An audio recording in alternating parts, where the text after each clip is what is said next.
E aí galera, tudo bem?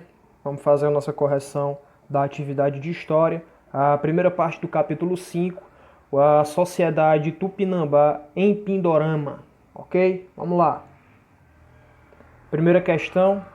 O povo indígena mais comum no litoral do atual Brasil em 1500 era o Tupi. Eles estavam divididos em vários subgrupos. Cite alguns deles. Ok. Resposta: Tupiniquins, Tamoios, Temiminós, Tupinambás, entre outros. Lembrando o seguinte, Tupi não é uma só tribo. Tupi é um conjunto de tribos indígenas, certo? Dividido em vários grupos. E o que esses grupos têm em comum? A língua tupi. Se não exatamente a mesma língua, línguas aparentadas com uma língua mais antiga tupi, ok? Então nós temos vários grupos. Agora sim, cabe lembrar que cada um desses grupos não necessariamente já existia quando os portugueses chegaram. Alguns desses grupos podem ter surgido do contato com os portugueses, porque os portugueses criavam classificações artificiais para denominar grupos com os quais eles lidavam, e poderia inclusive surgir grupos que seriam originados das alianças com os portugueses. Pode ser que um grupo, uma mesma tribo, tenha se dividido, certo? Parte dos seus membros pode ter se aliado aos portugueses, outra parte ter combatido os portugueses, ok? Se aliado a outros europeus, como os franceses, que vieram para cá também doidos para se apossar dessas terras, ok? Então, é uma classificação um pouco difícil até os dias de hoje, certo?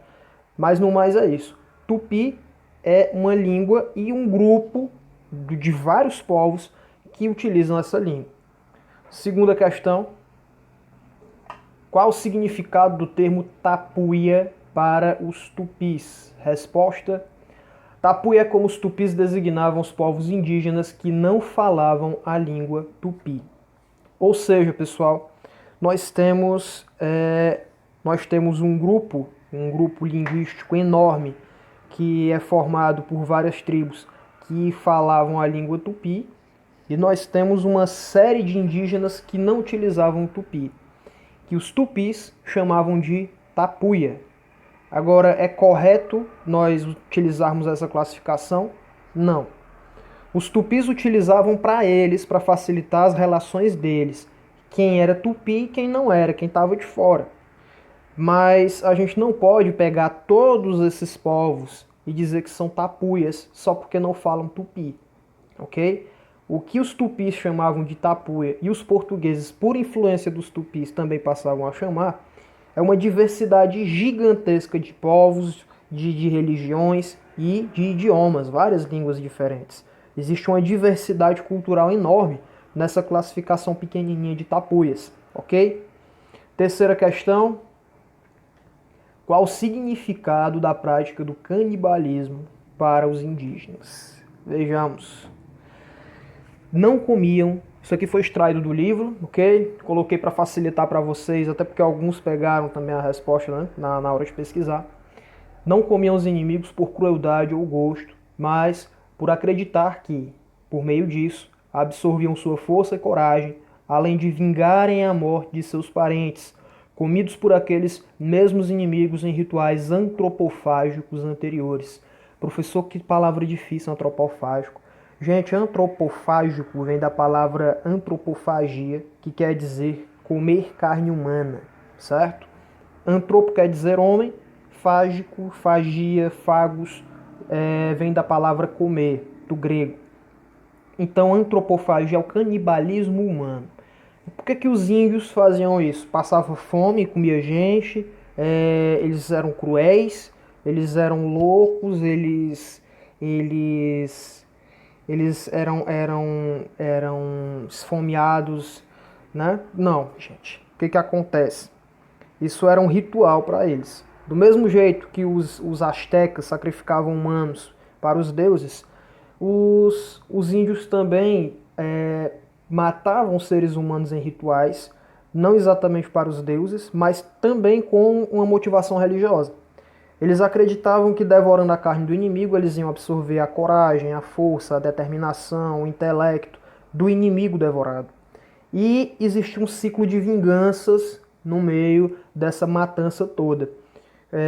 Quando um índio de uma tribo capturava um índio de outra tribo inimiga e eles sacrificavam ele, eles diziam: isso aqui é uma vingança pelos meus companheiros de tribo que a sua tribo também devorou. E o índio capturado, como numa espécie de encenação, ele dizia o seguinte, que logo mais eu serei vingado pelos meus companheiros da minha tribo. Então o que acontece? Era uma vingança, um toma lá da cá, um ciclo eterno de vingança, em que eles matavam uns aos outros, devoravam uns aos outros e sempre davam a justificativa de que eles estavam fazendo isso para vingar os seus companheiros que haviam sido mortos também pelos membros da tribo inimiga. Ok? E para a gente finalizar aqui, uma dica de livro, Duas Viagens ao Brasil, do Hans Staden. Eu tenho meu exemplar aqui comigo. Esse livro ele foi escrito por um alemão chamado Hans Staden, que era um mercenário que veio para as nossas terras, para o Brasil, e ele acabou sendo capturado por indígenas tamoios. E ele seria sacrificado, aliás, ele seria morto no ritual antropofágico, seria devorado.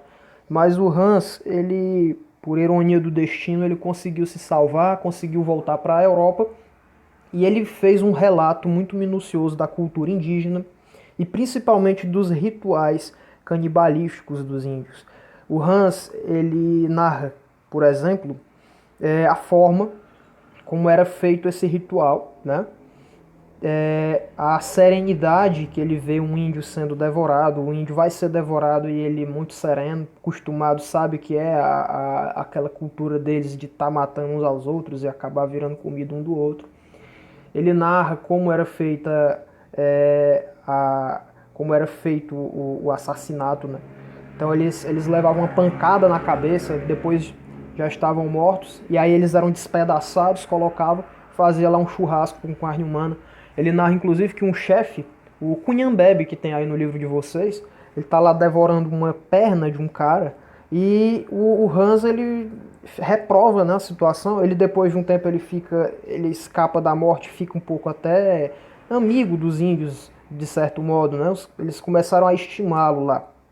E ele fala que nem os animais selvagens comem os da mesma espécie. E aí o Cunhambebe fala assim: eu não sou homem, eu sou onça, sou onça. E ele narra também que as mulheres, elas catando os piolhos das crianças, elas comiam os piolhos. E diziam que aquilo era um ato de vingança, porque os piolhos também estavam devorando eles, né? Então a ideia da vingança, eles acabavam abrangendo até para matar um simples piolho. E, professor, como é que ele conseguiu escapar? Ele teve a sorte dos índios terem tido medo de coisas que o Hans dizia. O Hans sempre dizia: o meu Deus vai fazer isso, vai fazer aquilo, ou se eu rezar para o meu Deus vai acontecer uma coisa boa. E o Hans, ele conseguiu, aparecia uma doença, ele dizia: isso aí é a fúria do meu Deus que está querendo punir vocês porque estão querendo me matar. Ou se acontecer uma coisa boa, ele dizer que era o meu Deus porque vocês fizeram uma coisa agradável, porque vocês me pouparam e tal, e tal, e tal. Até que ele conseguiu prolongar a vida dele e nos deixou esse relato maravilhoso. É um livro muito bom, certo? É fácil de encontrar na internet, caso vocês não consigam comprar, mas também é barato, ele é bem pequeno, certo? E é isso, galerinha. Por hoje é só. Valeu!